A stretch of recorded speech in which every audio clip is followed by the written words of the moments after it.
نن دوستانو د انسان په بدن کې ځینې مادې دي چې حیاتي ارزښت لري چې د هغې جملې څخه یوه هم وینه ده. په وینه باندې بحث کوو. وینه د انسان بدن کې کومه دنده لري؟ د وینې کمښت ولې رامنځته کیږي؟ اصلي علتونه یې څه دي؟ نښې نښانې څه دي؟ په ریسک فاکټور کې کوم کسان واقع دي دغې ستونزې؟ او وقایوي او تشخیصي لاره یې څنګه ده؟ څنګه تشخیصولی شو چې موږ یو کس د وینې په کمښت باندې اخته دی؟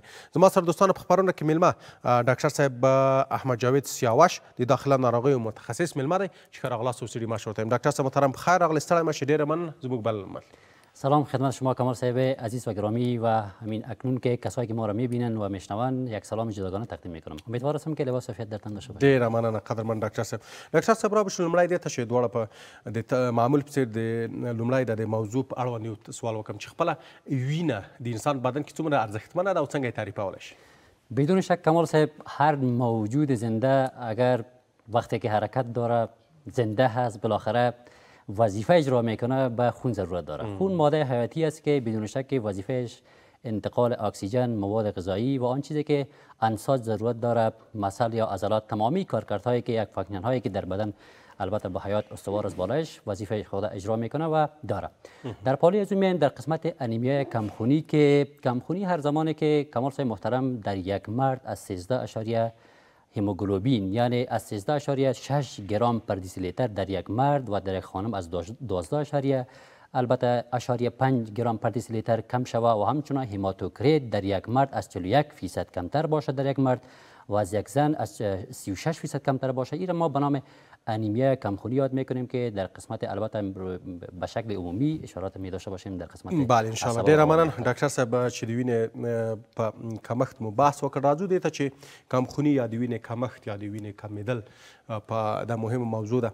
ځینې ډاکټر صاحبان وایي چې دا د ناروغیو مور هم ده، که وینه کمه شي ډیری ناروغۍ چې انسان باندې حمله کوي. اوس پوښتنه هم دا وکړم، ټولو کې به دا وایم چې د وینې د کمښت اصلي لاملونه څه شی کیدلی شي؟ ولې یو انسان خپل نورماله وینه په اصطلاح کمیږي او بیا نو بېلابېل ناروغۍ تصاب کیږي؟ قبل از اینکه روی اسباب عامل البته کمخونی برویم کمال صاحب بجا می‌دارم که اشاره داشته باشیم که کمخونی ها انواع متعددی داره که کمخونی آپلاستیک یعنی انیمیایی که از سبب سرطان هاست، انیمیای کمبود از سبب فولیک اسید است، کمبود ویتامین B12 میتونه که باعث انیمیای کمخونی ها شود. البته سایکل سل انیمیا است به نام داسی شکل بیشتر مردم میشناسند یا مشهور است و در پالوی از او افرادی که البته با کمخونی های البته خصوصا ویتامین B12 و فولیک اسید یا مواجه میشن. روی اسباب اشاره داشته باشم که اسباب مختلفی میتونه که زیدخل باشه، از جمله از او افرادی که مشکلات در قسمت جهاز هضمی دارن و خصوصا انتانات مختلف میتونه که در قسمت جهاز هضمی مداخله داشته باشن و از جمله از او هلیکوپایلوری باکتریا امو به اصطلاح عام مردم که بیشتر میشناسن به نام اچ پایلوری هست که میتونه که التهابی بسازه. این باعث البته کمخونی ها شود. مشکلات در قسمت غده تایروید باشه یعنی کمکاری تایروید یا هایپر تایرویدism یعنی بیشتر کار بکنه البته تایروید و در پالوی از او افرادی که به شکل مخفی خونریزی هایی که در قسمت جهاز هضمی دارن، کسانی که هموروید دارن یا بواسیر دارن، اینها میتونن که با انیمیا کمخونی مواجه شوند. افرادی که مشکلات در قسمت طحال دارن یا اسپلین یا پانکرانس، افرادی که مشکلات در قسمت جگر یا کبد دارن که انتانات مختلف مثل هپاتیت سی و البته بی مداخله کرده باشه که طحال البته کبد یا جگر بزرگ شده باشه، این میشه که باعث کمخونی ها شود. و خانمانی که بیشتر خصوصا در منستریشن یا پریود ماهوار یا عادت ماهوار که میبینین، این بیشتر میتونه که باعث به کمخونی ها مواجه شوند. اطفال و نوجوانانی که در حالت رشد هستند یعنی بیشتر، چون اینها زمانی که رشد میکنن نیاز به فولیک اسید و خصوصا B12 و بیشترین البته رول اساسی که داره در قسمت رشد آهن داره که آهن زمانی که از شکل ذخیرویش کم شود یا کمبود صورت بگیره بدون شک مواجه به انیمیا کمخونی میشه. ما همچنین افرادی که مشکلات در قسمت گرده های به شکل کرونیک یا مزمن دارن و خصوصا در قسمت غدوات فوق الکلیه کلیه که البته ماده اریتروپویتین البته تولید میکنه.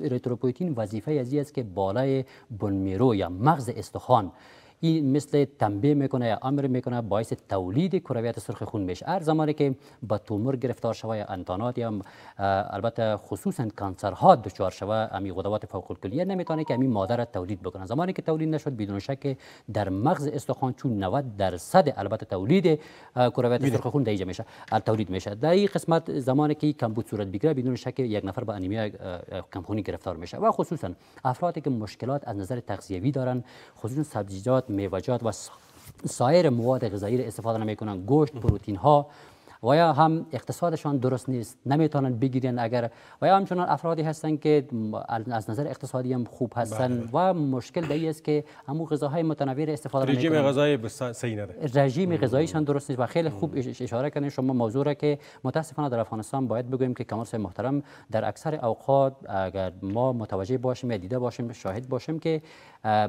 غذاهای متنوع را یک دم استفاده میکنیم که نمیدانیم که کدام غذا را در کدام مرحله استفاده شود. این بسیار مهم است چون هر غذا خاصیت و خصلت خود از نظر به حساب ویتامین ها، منرال ها، پروتئین ها داره و باید بدانیم که کدام غذا در کدام وقت استفاده شود. این خیلی البته تاثیرگذار است که با وقت و مثلا یک نفر گوشت استفاده میکنه همزمان با گوشت یک چای نوش جان میکنه. این چای نوش جان کردن در حقیقت به معنای عزیز که کافی مانع جذب آهن در وجود میشه. زمانی که مانع جذب شد چون در قسمت هسته البته کرویات سرخ خون فوق العاده در قسمت تقسیمات رول داره، انقسام رول داره. زمانی کمبود شد یک نفر با کمخونی انیمیا مواجه میشه و موضوعات مختلف هم. ډیر مننه ډاکټر صاحب. تاسو د انواع تړه بحث وکړ. خپل تلسمیا بیا څه ډول دغه د وینې کمښت هغه بیا سرطاني ناروغیو ډول د څنګه ډاکټر؟ تلسمیا هم از جمله البته انیمیا کمخونی های خصوصا در جریان نوزادی هست که خصوصا در اطفال اینها بیشتر مواجه میشن که این افراد از مادر و خونشان البته منفی باشه، یعنی خون متفاوت داشته باشه و در اکثر موارد هم مشکلات در قسمت بون میروی مغز استخوان می باشه که بیشتر خطرناک هم هست. متاسفانه که بالای البته یک تعداد افرادی که دارن حال تشویش نشن، این هم از جمله کمخونی هایی است که خود بدن در اکثر موارد هیمولایتیک یا خود بدن همی یعنی تا علت مشخص و نویش که تا الحال تشخیص شده باشد، یعنی مسائل مختلف داخل میدانن، اما علت اساسی تالاسیمیا تا الحال البته معلوم نیست. ډاکټر صاحب نښې نښانې مهمې دي، اعراض علایم. یو څوک کمخونی وي، وینې د وینې کمښت پکې رامنځته شوی وي، نښې نښانې لیدل کیږي؟ در ابتدای در شکل پرایمری کمال صاحب بزرگوار اعراض و علایم در کل دیده نمیشه. زمانی مراجعه میکنه یک شخص که با البته سویه هموگلوبین در حالت 7.8.5 در 7 گرم پر دسیلیتر در خون رسیده باشه، یعنی فوق العاده به حالت رسیده باشه که یعنی رو به صفر. در اون حالت میتونه که یک نفر اعراض و علایم مثل دلتنگی، نفس تنگی و همچنان تاکیکاردی، تکان قلب، خستگی زود را زمانی که یک نفر در زینه‌ها بالا میشه، کار فعالیت های فیزیکی را بسیار به سطحی میکنه یا احساس خستگی میکنن. و در پالوی از او اعراض و علائم خصوصا نفس تنگی ها، افراد از نگاه خلق تنگی ها می داشته باشن، خصوصا بدخلقی فوق العاده دپرشن ها اینها مواجه می باشن. و در قسمت کنج دهن یا زاویه کنج دهنشان بازی البته شکنندگی ها به وجود میاد، زخم ها به وجود میاد. در قسمت زبانشان میتونه که زبانشان لشم بشه و حتی در بعض حالات موی رفتگی ایجاد میشه، خصوصا در خانم ها بسیار کم حوصله میشن، شکننده بودن البته موی ها. و در پالوی از او شکننده بودن خود ناخون ها و یا شکل قاشقی گرفتن ناخون ها فوق العاده رول اساسی داره. از جمله اشاره داشته باشم که خصوصا دردهای به شکل عمومی جنرال در اعضای مختلف مثل کمردردی ها، پادردی هایی که سبب اصلیش در اکثریت اوقات معلوم نمیشه تا که مشخص البته سی بی سی نشه و معاینات برشان. البته هیموگلوبین یک معاینه است که همون تعداد کرویات سرخ خون نشان میده. اگر اینها در یک شخص تثبیت نشه در اکثر موارد متاسفانه مغالطه میشه، اشتباه میشه و برای همیشه از چشم پنهان میمانه. امی است که به شکل مخفی به یک قاتل خاموش در وجود خصوصا خانم‌هاست و خصوصا در ایامی که پرگننت هستن یا حامله بودن است که میتونه که بسیار آسیب‌های فوق‌العاده به جنین یا طفل بزنه، همچنان با مادر که منجر به زمان ولاده حتی باعث میشه که باعث مرگشون شود. ډاکټر صاحب رنگ کې د رنگ زیړوالی د سترامه کیږي؟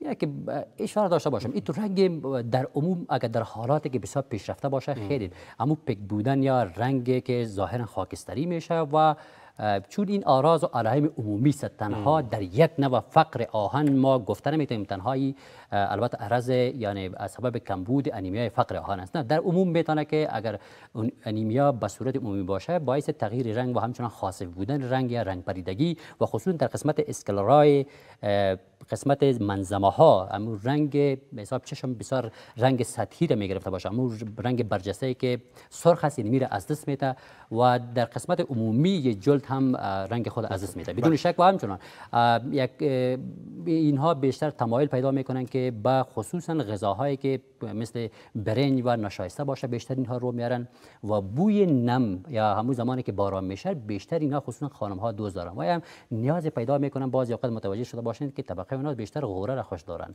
یعنی چون اون کمبود آهن در وجودشان هست بیشتر نیاز بدن که ویتامین سی باید بگیرن. ویتامین سی پروردگار تو یک مرحله را ساخته یا تو یک وجود را ساخته که ویتامین سی باعث جذب یک زمینه مساعد میسازه که تا در بدن بیشتر باشد و جذب آهن بیشتر میشه. با این خاطر است که اتوماتیک بدن میخواد یک چیزی که نیاز داشته باشه بیشتر نیاز آدم پیدا میکنه، همو حس پیدا میکنه که باید دور استفاده کنه. و همچنان آراز و علائم مثل بیشتر اشاره کردم که حتی به خاک یا نیاز پیدا میکنن که بله بیشتر خصوصا اطفال اگر با این مواجه میشن، حتی خانم ها امور به شکل آشکار نمیشه در یک جای گوشه بروند از خاک استفاده کنه.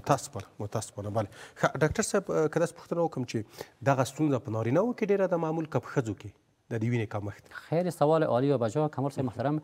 کمخونی ها در عموم میتونه که در مردها باشه و در زنها، اما به اکثریت بیشتر در خانم ها است، چون اینها عادت منستریشن یا پریود یا همون عادت ماهوار میتونه که از دادن خصوصا الا البته در روز که به شکل متوسط و ابتدایی و به شکل طولانی است که از دادن آهن خصوصا در جریان عادت ماهوار باعث میشه که به انیمی های کمخونی ها بیشتر خانم ها گرفتار باشند. در عموم هیچ خانمی را پیدا کردن نمیدانی که از سبب به حساب خونی زیاد تکمیل باشه. متاسفانه امو غذاهای مناسب اخذ میکنه و در پال باز سهل انگاریایی که وجود داره نمیتونه، یا اقتصادشان درست نیست یا خودشان در این قسمت متاسفانه متوجه نمیشن، و همچنان خانم هایی که پرگننت حامله باشن و پی در پی اولاد بیارن و یک تیم فوتبال جور بکنن بخوای نخوای دیگه مشکلات خلق میکنه، با کمخونی ها مواجه میشن. و خصوصا اطفالی که اشاره داشته باشم که اطفالی که در مرحله یا در جریان البته بین سنین 2 الی 8 سال تا 12 سال قرار دارن بیشترین رشد یا دارن، چون نوجوان هستن، رشدشان سریع است. شاید در اکثر موارد ما مواجه شده باشیم که شکایت از این داشته باشن که چرا یک نوجوان وزن نمیگیره، چون وزن گرفتن نیاز داره که بیشتر غذا استفاده شه. وقتی که بدن نیازش بیشتر باشه، در حالتی باشه که رشد بکنه، این باعث میشه که کمبودات آهن صورت بگیره و یک تعداد انیمی های کمخونی ها در نوجوانان به وجود بیاد. ډیره مننه. ډاکټر صاحب محترم، یو څه شی مهم دي د وینې کمښت له امله د انسان په بدن کې کوم اختلاطات رامنځته کیږي؟ خیلی عالی، خیلی سوال تخصصی و بجا. کمال صاحب محترم، ما یک شوخی بکنم که از این سوالات به طور معلوم بشه که خودت متخصص بخش داخلی وینه باشی و این بسیار مهم است. امی زمانی که اختلاطات به معنی از که از یک مرض دیگر به وجود میاد، مثلا ما یک مرض در حالت وقتی مواجه میشیم یا متوجه میشیم در یعنی جدی نمیگیریم، این جدی بودن نگرفتن از این باعث میشه که بسیار عوارضهای خطرناک به بار بیارن. مثلا یک نفر انیمیا کمخونی داره، 1 سال 2 سال 3 سال امی قلب از این توانایی زیاد داره که تقلصات بیشتر بکنه. در 1 دقیقه قلب باید 70 بیت 70 تقلص بکنه به شکل نرمال. زمانی که کمخونی باشه در یک بدن یک نفر، این نیاز بدن به اکسیژن بیشتر میشه، چون وظیفه هموگلوبین ها انتقال اکسیژن است. زمانی که اکسیژن در بدن کمتر صورت بگیره، با انساج اتوماتیک بالای قلب امر میشه که تا تقلصات بیشتر شود. تاکیکاردی باعث میشه که یعنی بیشتر کار کردن خود قلب یا تقلصات باعث میشه که جدارها یا البته خود دیوارهای البته قلب چه شود بزرگ شود، حتی باعث هپاتومیگالی شود، کبدشان بزرگ شود، اسپلینومیگالی شود و همچنان باعث بزرگ شدن پانقران شود. در قسمت گرده ها مشکلات خلق بکنه، خصوصا در قسمت افرند یا شریان های افرند و افرند میگیم ما که انتقال خون به گرده ها میرساند. زمانی که کمبود صورت بگیره در قسمت آناتومیکی گرده ها را به فلج مواجه میکنه، به عدم کفایت مواجه میکنه. حتی آسیب های مغزی، خصوصا افرادی که انیمیا کمخونی دارن به شکل متواتر، اینها خصوصا اطفال اگر باشن نمیتونن که درست البته درس‌ها را اخذ بکنن، حافظه درست نمی‌داشته باشن، از نظر دیپریشن یا روحی روانی درست اینا کارکرد وظیفوی از نظر فانکشن مغزی ندارن، حتی با انسفالوپاتی ها مواجه میشن. انسفالوپاتی به معنی از اینکه امو کارکرد یا فانکشن یا وظیفه مغز با مختلفیت مواجه میشه و در بازی اودیمای تمامی اطراف میتونه که شویان پوندیدگی ها اطراف شوه و خصوصا در قسمت البته چشم تاثیرات فوق العاده داشته باشه که دید یا تاری چشم به بار بیاره، هایپوتنشن ها را به وجود میاره و در بعضی حالات حتی شاک به وجود میاره که یک نفر میره به طرف کام مرگ. بله ډاکټر صاحب محترم، یو څه چې مهم دی هغه د ناروغۍ تشخیص دی. تاسو د وینې کمښت په کومه طریقه تشخیص کوئ؟ تاریخچه اخلئ که نه لابراتواري معاینات ورکوئ؟ در اوایل خب قسمی که اشاره کردم که آراز و علائم موجود نمی باشه. متاسفانه در حالاتی که اگر آراز و علائم موجود باشد با CBC یک معاینه است که برای به شکل توتال یا به شکل مجموعی برایشان البته توصیه میشه که امو هموگلوبین و هماتوکریت است که سویه غلظت خون و سویه هموگلوبین البته در خون دیده میشه که به چه تعداد پر دیسیلیتر اینها البته تعداد کرویات سرخون در جریان دارن، در دوران دارن. تاسو د وینې کمښت په کومه طریقه تشخیص کوئ؟ تاریخچه اخلئ که نه لابراتواري معاینات ورکوئ؟ در اوایل خب قسمی که اشاره کردم که آراز و علائم موجود نمی باشه. متاسفانه در حالاتی که اگر آراز و علائم موجود باشد با CBC یک معاینه است که برای به شکل توتال یا به شکل مجموعی برایشان البته توصیه میشه که امو هموگلوبین و هماتوکریت است که سویه غلظت خون و سویه هموگلوبین البته در خون دیده میشه که به چه تعداد پر دیسیلیتر اینها البته تعداد کرویات سرخون در جریان دارن، در دوران دارن.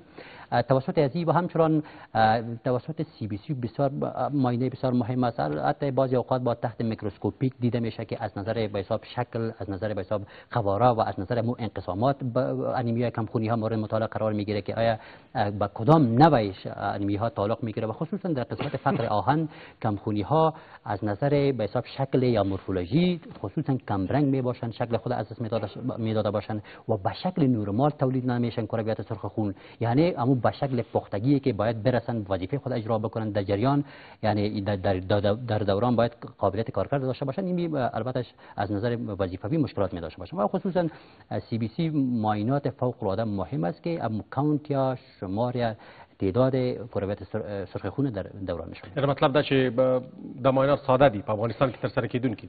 بدون شک یک معاینه بسیار ساده هست و در همه جا موجود است و در دسترس است.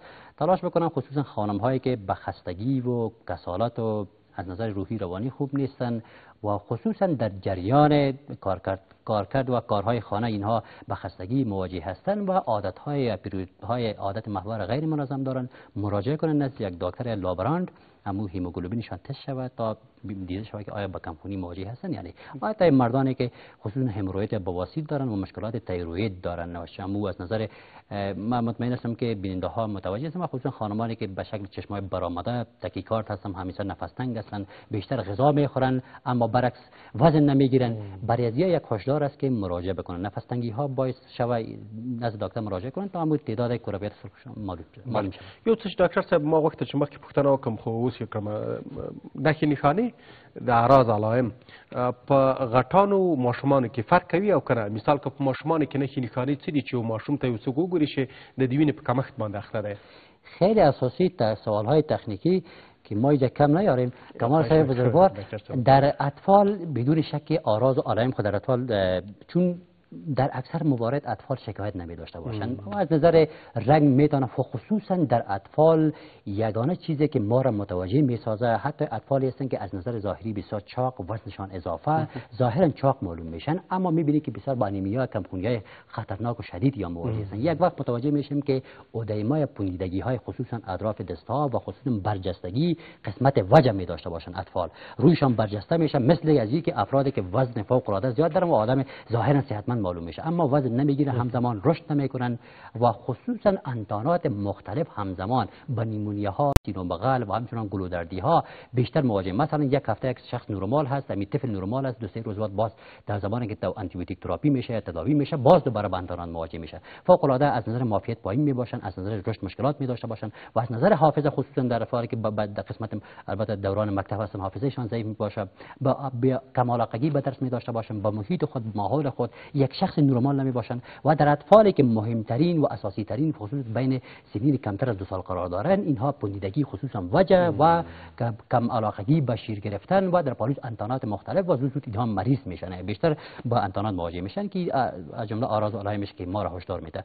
و در بزرگسالان هم در اکثر موارد آراز و علائم موجود نمی باشه. زمانی یعنی ما متوجه میشیم که یا از سبب امراض دیگر با کمخونی مراجعه میکنیم، یعنی لابراتوار میشه، در اونجا متوجه میشیم یا به حالات میرسیم که دیگر توان مو وظیفوي و کارکرد بدن اصلا. ډیره مننه ډاکټر صاحب. مهم مسله چې د همیشه په موضوع پر بحث کړی دی هغه د وقایوي دي تدابیر دي. موږ په تاسو باید کوم وقایوي تدابیر ونیسو تر څو په کمخونۍ باندې اخته نه شي، د وینې کمښت رامنځته نه شي. مهم مسله تاسو یادونه وکړه چې زموږ پخواني نمایندو کې دغه ستونزه ډیره پیښیږي. فکر کوم ځینې ډاکټر صاحبان توصیه کوي زموږ پخواني نمایندګانو ته د وینې یا د اوسپنې کومې ګولۍ دي، فکر کوم ټابلیټونه دي، فولیک اسید ورته وایي که څه شي وسوځوي چې غلط نه شم. د دغې درمل اخیستل څومره ګټمن دي زموږ پخواني نمایندو ته چې تر څو یې واخلي شي د وینې په کمښت اخته نه شي؟ خیلی عالی است. ما گرچه همیشه در برنامه‌های مختلف گفتیم که دواهای سر وقت استفاده نشه، اما میایم موافقت به این حرف‌ها شما دارم و همیشه موضوعات بسیار نکته‌های اساسی رو شما اشاره کردین. واقعا جای افتخار هستین. شما سه محترم، بدون شک فیرسلفات یا فولیک اسید جمع ویتامین B12 یگانه چیزی که ما را یعنی مانع نیست، خصوصا در قسمت خانم ها همیشه میتونن که استفاده بکنن چون که ماهانه ضایعات بیشتر دارن و خصوصا خانم هایی که پرگننت هستن، مشکلات معده ندارن، حتی میتونن که فیرسلفات و آهن که در ترکیبش هست اینها هم به شکل تابلت ها حتی در مکاتب برای دخترات البته به نوجوانان در وقت زمانش برایشان چی میشد توصیه میشد و حالا هم که میتونن که خانم ها استفاده بکنن و خصوصا در وقت و زمانی که اینها نباشن، یعنی شکمشان خالی باشه. در شکم خالی فوق العاده جذب آهن بیشتر می باشه چون سویه اسید در معده بیشتر می باشه. اسیدیتی معده کمک میکنه که جذب آهن بیشتر شود. تلاش بکنن که از این فیرسلفات جمع فولیک اسید و سبزیجات میتونه خیلی کمک کننده و کنترل کننده باشه. هر آن چیزی که در سبزی ها برگ یعنی سبز داره یعنی تاریک داره حاوی آهن است، میتونه از گوشت میوه‌جات خیلی میتونه کمک کننده باشه. و سوال دیگر بله ډیره مننه ډاکټر صاحب. ټوله کې بحث راټولوو، ستاسو پیغام اخلو. قهرمن ډاکټر صاحب څه ویل لرئ هیوادوالو ته او خصوصا ما مخکې یادونه وکړه د ډېری ناروغیو په مقابل کې باید موږ او تاسو عامه پوهاوی ترلاسه کړو. چې عامه پوهاوی نه وي شاید په ډېرو ناروغیو باندې مخته شو. نو په ټوله کې ستاسو پیغام هیوادوالو ته څه ویل لرئ؟ اگر وقت باشه یک دقیقه که قبل از یک موضوع دیگرم باید بگویم که اگر میخواین که واقعا با انیمیا کمخونی مواجه نشوند، خانم ها فوق العاده رول اساسی البته از نظر فعالیت فیزیکی داشته باشن خیلی کمک کننده است، چون نیاز زمانی که فعالیت فیزیکی داشته باشن نیاز به غذا پیدا میکنن. فیرسلفات جمع فولیک اسید استفاده بکنن، از سبزیجات استفاده بکنن، میوه‌جات مختلف استفاده بکنن، خیلی کمک کننده است. اگر افرادی که با اچ پایلوری هلیکوپایلوری باکتریا مشکلات در قسمت معده دارن اصلاح باید شود، اگر مشکلات گرده دارن باید اصلاح شود. هر چیزی که سبب و علت هایی که باعث شده انیمیا به وجود بیاد اصلاح شود. بعد از ان شاء الله که ما مطمئن هستیم که انیمیا کمخونی زیاد رفع میشه. و در پالوی از او پای ما تمام مردم افغانستانی است که همیشه خوشحال شاداب بمانند و صحتمندی مردم افغانستان آرزو می‌کنم. ډیره مننه قهرمان ډاکټر صاحب احمد جاوید سیاوش د داخله ناروغیو متخصص چې زموږ سره خبرونه کې ګډون وکړ. تاسو په چار کې بریا وغواړم. ان شاء الله.